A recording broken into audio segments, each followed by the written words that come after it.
जय जगन्नाथ श्रोता बंधु 14 एप्रिल 2024 तारीख दिन पवित्र महाविश्व संक्रांति गोटे सुंदर प्रतिकार आपण मानक कहूँ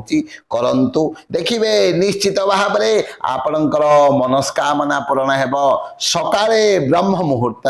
स्नान सारी गोटे नड़िया को नेबे एवं सही नड़िया उपरे गोटे नाली कपड़ा को 3 थर गोड़े देबे किछि सिंदूर नेबे एवं दुईटी जाक जिनिस नहीं माँ मंदिर रे कौन देवी मंदिर रे अर्पण करदेवे जेते बेले आपण अर्पण करेंगे यही दुईटी जाक जिनिस को हाथ में धरी मने मने आपणकर मनस्कामना को चिंता करेंगे देखिए निश्चित भाव में आपणकर मनस्कामना पूरण हेब यह एक चमत्कार प्रतिकार निश्चित भाव में प्रयोग करंतु देखिए आपणकर मनस्कामना पूरण हेब जय जय जगन्नाथ जय जय जगन्नाथ जय जय जगन्नाथ।